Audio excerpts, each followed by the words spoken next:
The 1917 Halifax explosion, which occurred during the First World War, remains to this day the deadliest disaster in Canadian history. What is little known, though, is that many years later in 1945, during the Second World War, there was actually a second Halifax explosion. This second Halifax explosion was a series of enormous blasts that could be seen and heard for miles, sending mushroom clouds high into the sky and causing a fire whose flames reached 150 feet up into the air. The explosions were from a series of smaller ammunition depots in the city that were there to supply the war in Europe, but the fire was drawn closer to the vastly larger central explosives depot right there in the city. If the flames reached it, they would ignite a second Halifax explosion that risked being even worse than the one that completely destroyed the city 28 years earlier. As the flames grew closer to the depot, some 80,000 people fled Halifax. However, a small but dedicated group of men and women risked their very lives in a valiant, defiant, and heroic effort to stop a second catastrophe in Halifax.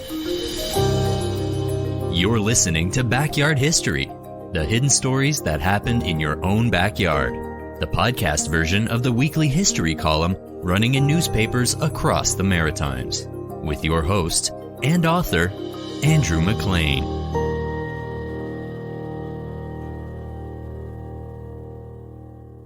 The first explosion was at a naval jetty where ammunition was stored for shipment. Typed reporter Mel Suffren from Halifax on July 18, 1945, as a fire raged in the city's munition depot. The naval magazine lies on the north shore of the Bedford Basin, about 4 miles in a straight line from the northern tip of the city of Halifax. Since 1942, it has been the storage place for naval ammunition, shells, propellants, and depth charges. The area of the magazine is a huge one, stretching for more than a mile along the basin and back into the scrub country to the northeast. Further explosions as the fire spreads to other stores of explosives. I hope that the fire will not reach and explode the main naval magazine in Halifax Harbour. Canadian press reporter A.D. Merkel wrote the following day that, apparently the fire started in one of the barges tied up at the South Jetty during supper time. It might have been caused by spontaneous combustion. It was first noticed by Patrolman Henry R. Clark of Harrow, Ontario, on guard duty at the warehouse. He telephoned the armament depot in Dartmouth. This phone call was received by a switchboard in Dartmouth, which was operated by the Wrens, which is short for the Women's Royal Naval Service. According to an account of the events, which leading Wren Eileen Bowen wrote for the Canadian Press, Marjorie Qualheim, tall and blonde, to whom explosions are familiar after working 3 years as a switchboard operator in the cordite plant at Transcona, Manitoba, took the first call for a fire truck. Patrolman Henry R. Clark was last seen coming down the jetty to investigate the blaze which preceded the blast. Wren Qualheim put the first call through, but before the truck had even left the depot, the first explosion rocked the building. The great explosion sent an enormous mushroom-shaped plume hundreds of meters into the air above Halifax. The fires raged, threatening Halifax at a curious time. The Second World War had in effect ended, but also not ended. 71 days earlier, on May the 8th, 1945, Nazi Germany had surrendered. Although there was a buoyant, celebratory mood of victory all across Canada, the war was still being fought on in the Pacific against Imperial Japan. For Haligonians, though, the war was thought to be pretty much over. And after years of fears of Nazi U-boats, they finally thought they were safe. However, German submarines were not the only things that Haligonians had been worried about for the past half-decade-long war. During the war, Halifax acted as a shipment point for democracy, with enormous quantities of powerful explosives manufactured across Canada passing through its ports on the way to Europe. Since the war had ended barely 2 months earlier, a backlog of explosives had been piling up in the city's munitions depot. And now, those munition depots were on fire. The entire city was at risk. That first explosion that rang out was merely an early warning, and it was closely followed by other, smaller explosions as the fire gained strength and it raced towards the central explosive storage site.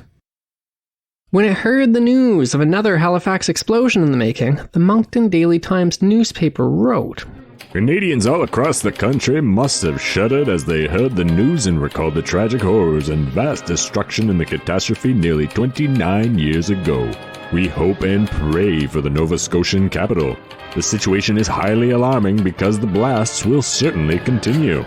Reporter Mel Suffren, who was in Halifax at the time, wrote that the Great Blast and the recurring minor explosions set a chill through the hearts of Haligonians who saw their city almost wiped out by an explosion 28 years ago.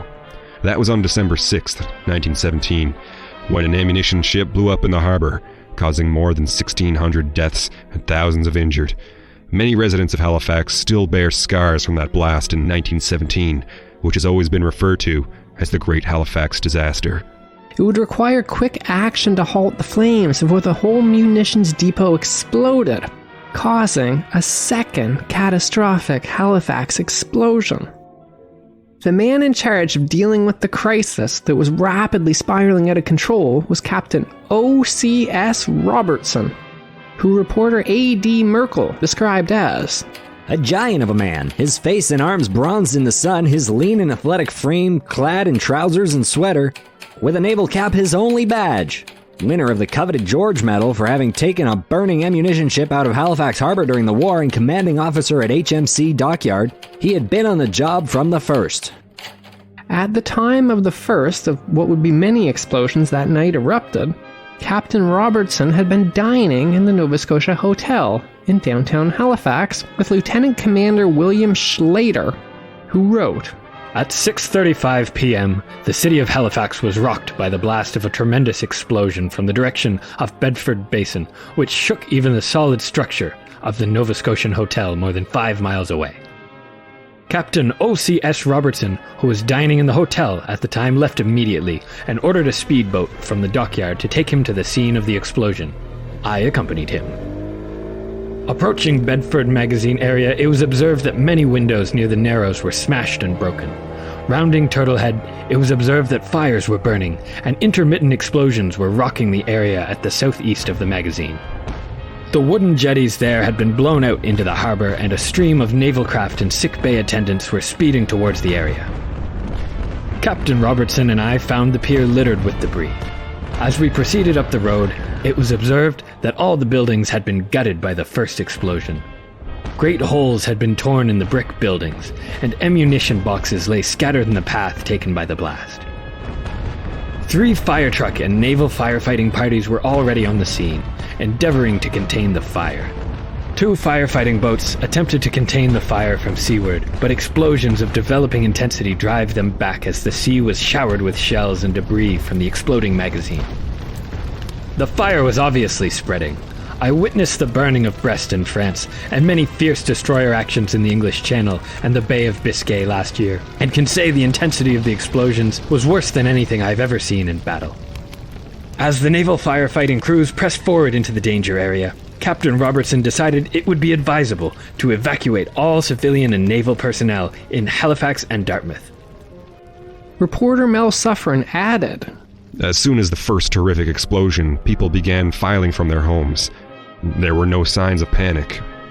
Every truck, military and civilian, in Dartmouth was pressed into service to move people from the danger areas surrounding the magazine. Cars loaded with men, women, and children with household goods streamed by. About 2,000 residents of North Dartmouth were moved to the Army's Artillery Center at Eastern Passage. Military District 6 ordered food for the evacuees. Every few minutes the air split with a loud blast, and the earth for miles around shuddered under the concussion. Between 4,000 and 5,000 people were moved to the Cole Harbour District, and police said they would remain in open fields. From the distance of about 2 miles from the depot, small explosions sounded with the rapidity of machine gun fire. In the Preston Road district of Dartmouth, 4,000 more Dartmouth people were staying in the open. In a clear view of the Bedford side of the basin, the flames, stretching for hundreds of yards, could be seen reaching 150 feet into the air. Fireboats, which were rushed to the scene early tonight, were withdrawn when it was found that the blaze was uncontrollable. Periodically, pillars of flame shot high into the air as new explosions were set off. Meanwhile, back inside of the Dartmouth Communications Center, leading Wren Eileen Bowen wrote, Wren Ruth Kidd, auburn-haired and petite, was visiting friends in Dartmouth on her off-day afternoon when she heard the first explosion and ran towards the armament depot. I could hardly make my way through the crowd of people evacuating their homes. She knew the switchboard would be unusually busy. Wren Marjorie Qualheim said that, From then on, the switchboard lit up like a Christmas tree. The two girls worked from the time of the first explosion, all night during the blasts until 11 o'clock the next morning. Reporter Mel Suffren wrote, Blasts continued to rock the area, with a detonation at 12:20 a.m., which was even louder than the first one. It was thought at first that this was the main explosive storage going off, but naval officers said it was not. The two Wrens took turns at the switchboard, working with helmets on. Which are awkward things to work with when you have headphones on. All during the hectic night, people came into the depot seeking shelter from the thunderous blasts and wanting help finding relatives lost in the melee.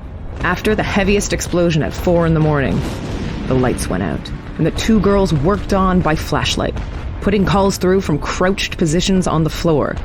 Plaster covered the switchboard like snow, and they were covered with dust and grime.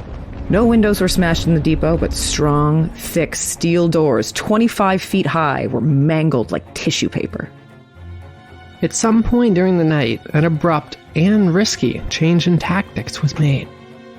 Instead of fighting the fire itself, energy was devoted to an ingenious but difficult effort to flood the main ammunition depot with water. It's actually not even clear just how coordinated the effort amongst those fighting the fire actually was. In the dark of the night, as explosions rang out around them and black acrid smoke covered everything, it seemed to be chaos on the scene where the firefighters worked. It's actually not entirely clear who was on the site at that point anywhere, leading the effort to fight the fires. During the complete chaos and the darkness of that night, hundreds of ordinary Haligonians had chosen not to run away from the fire, but instead to run towards it in an effort to save the city.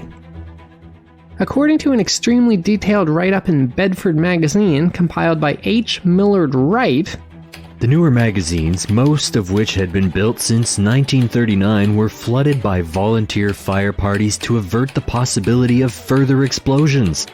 These newer magazines were located in the area to the northeast. The blaze had started in the southwest corner and was gradually forcing its way to the new section when it was finally checked. It seems that the city was saved from a second catastrophic Halifax explosion by the efforts of a mysterious group of unknown people who made the decision on their own to flood the ammunition depot. And it seems that the people who flooded it were ordinary citizens of Halifax. During the next day, the battle against the flames continued. 2 more especially great explosions rang out. However, by the evening of the 19th, reporter Mel Suffren wrote, apparently this time from an aircraft, that From the air early tonight, the explosion scene looks innocuous enough. Clouds of heavy grayish smoke were still rising from the north end area, but furthest away from Halifax.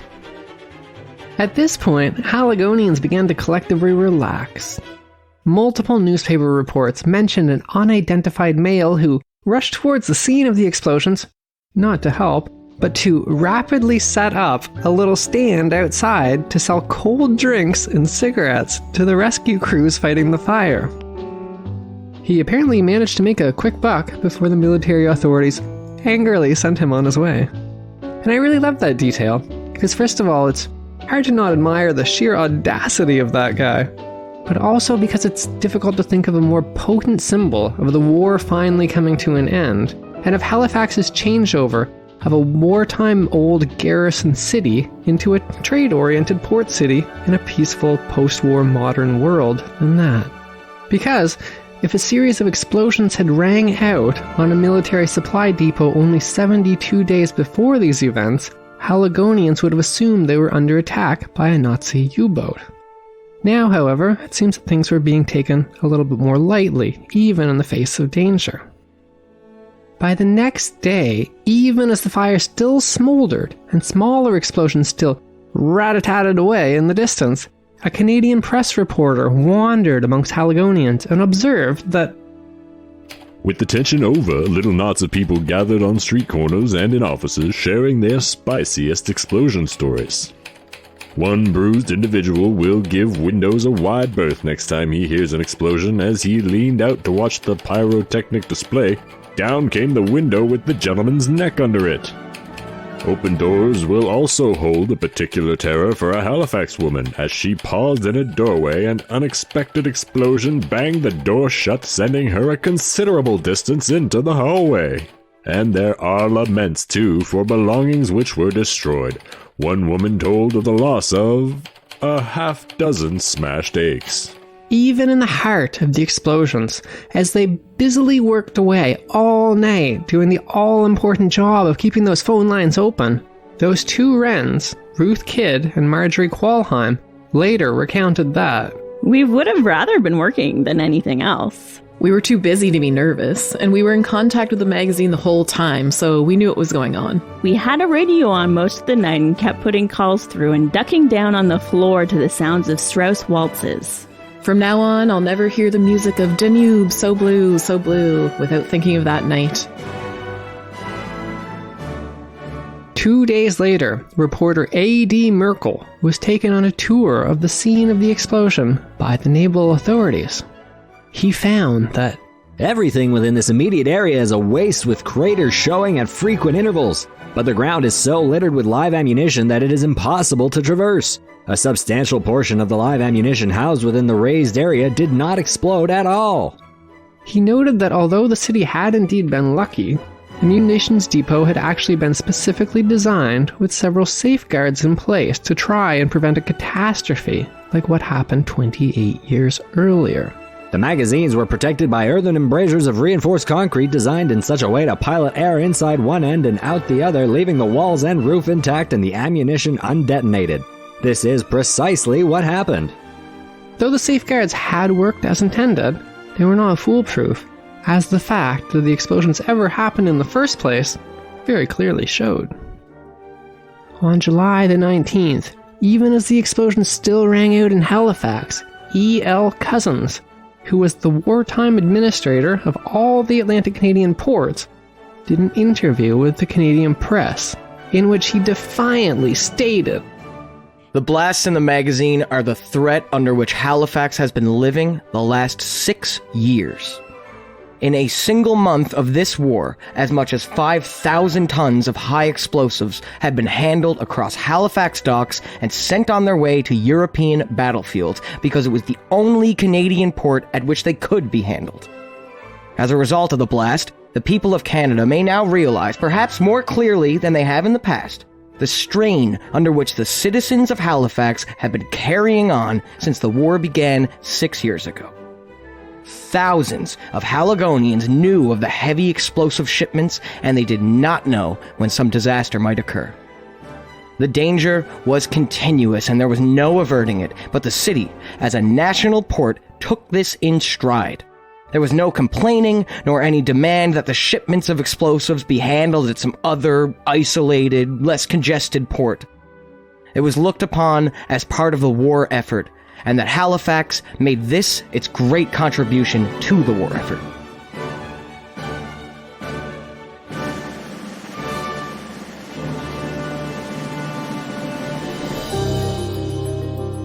That was Backyard History with your host, Andrew McLean. Thanks for listening, and stay tuned for another hidden story that happened in your own backyard.